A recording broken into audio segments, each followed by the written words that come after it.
Welcome back once again. We appreciate you sticking with us here on the Roundtable program. We're switching gears. Still talking education, though. Perrysburg Schools and Ora Norris is joining us from the district here to talk about this performance-based pay, which was implemented for some teachers here in the beginning of the semester. Thank you so much for taking some time to talk to us about it, Ora. Good to see you here.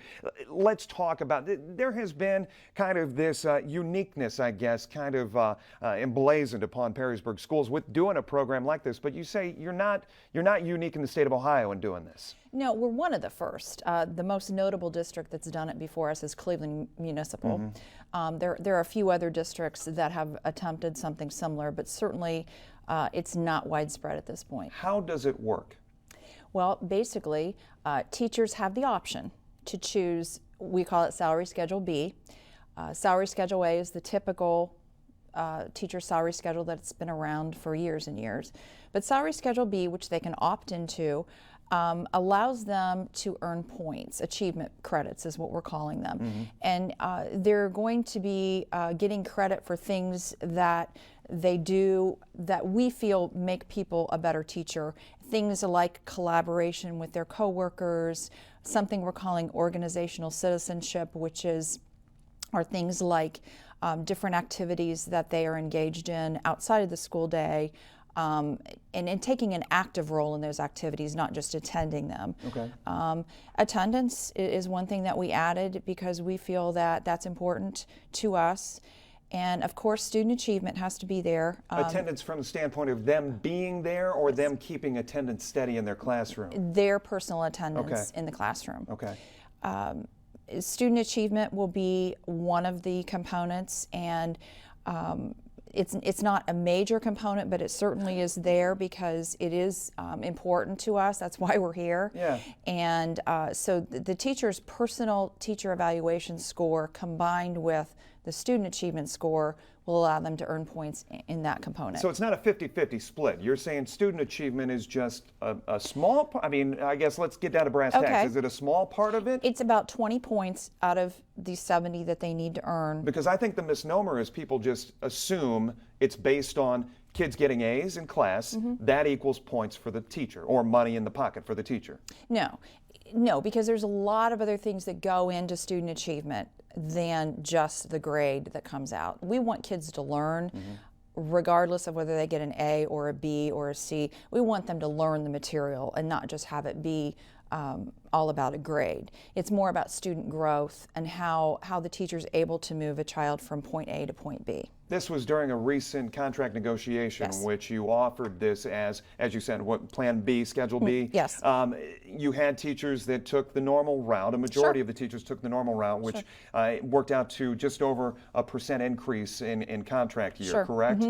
When you look at the base pay for these teachers and how this works out, when these points are those added on top? Is it, I guess, you think in terms of sports and athletes, they signed incentive-laden contracts when they reach certain points in their career, number of touchdowns, number of home runs, get to the All-Star game, that kind of thing, they earn more money.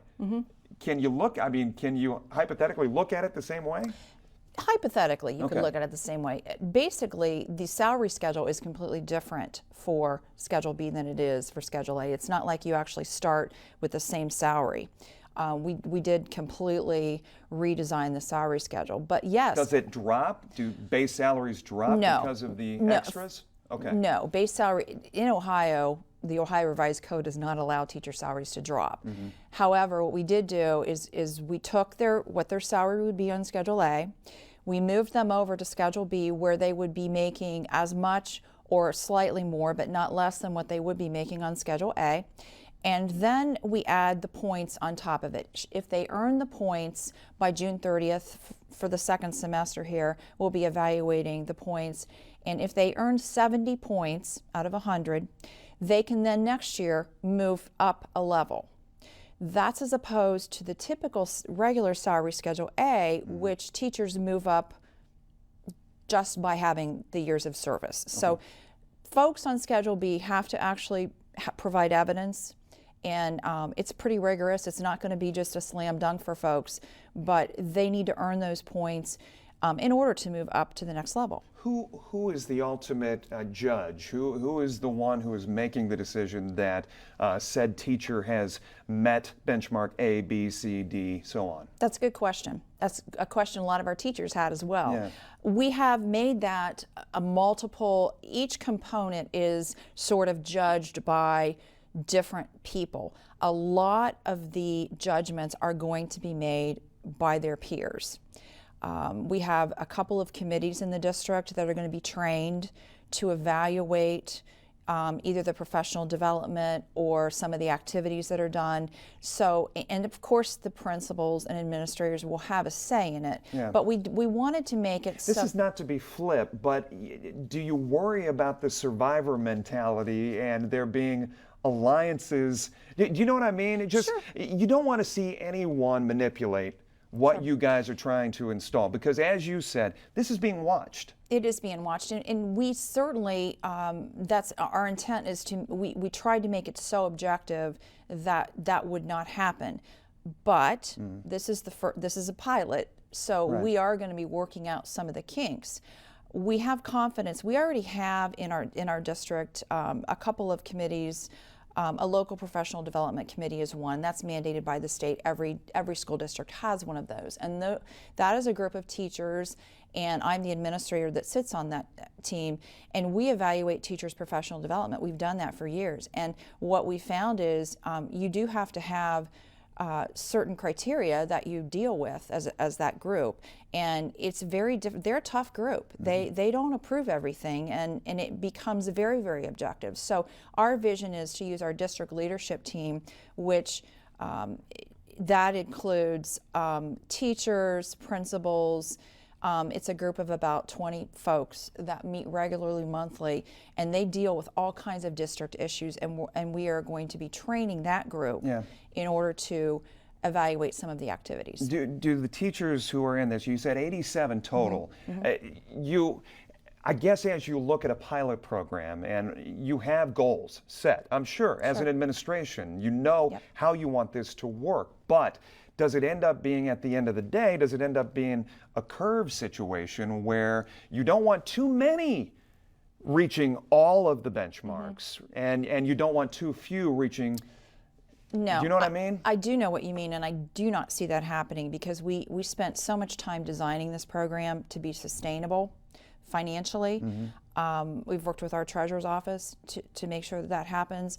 We really want everybody to get everything that they are working for. And you bring up another point, and I want you to touch on that from the standpoint of, is there a kitty sitting, you know, from a standpoint of, here's what we have allotted for the amount of teachers who are in this program and what they could potentially make? Sure. Well, first of all, we did receive a grant from the Ohio Department of Education, and it's through the Race to the Top program that we're part of. And we did receive a grant for planning and implementation of this. So we're using the grant money. We used it for the planning processes, which we did last year.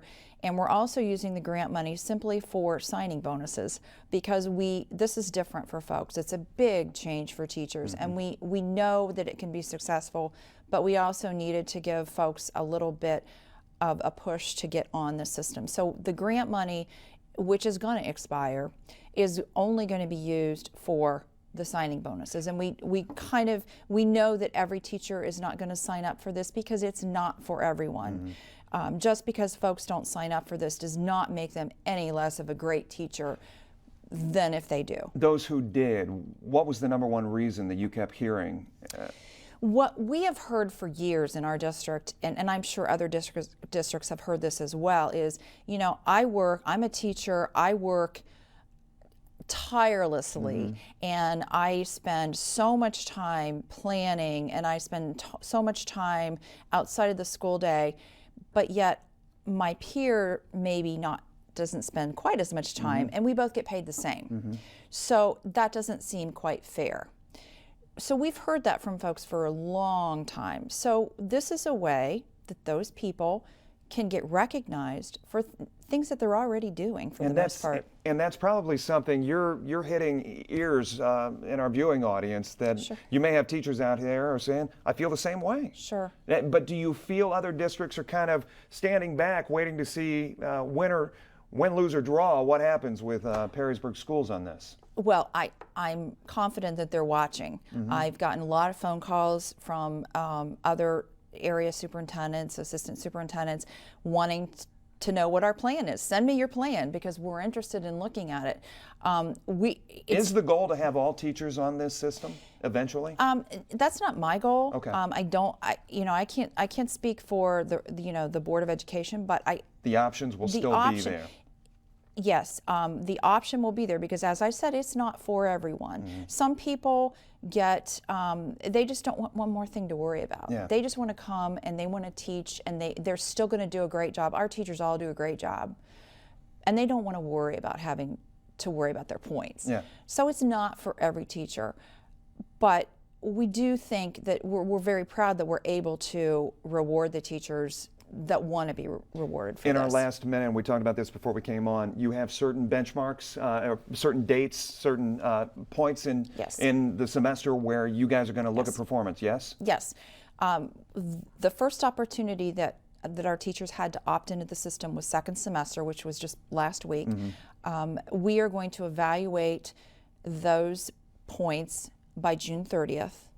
Folks will have till June 30th to get their points in, and then there will be another opportunity for teachers to opt into the program by June 6th for next school year. Okay. So we either have people on this semester through next school year or just next school year. Starting a lot of conversation. This is a fascinating topic. I appreciate it, Ora, for joining us today. I hope you enjoyed that there at home. Stay with us. We'll wrap things up for this roundtable right after this.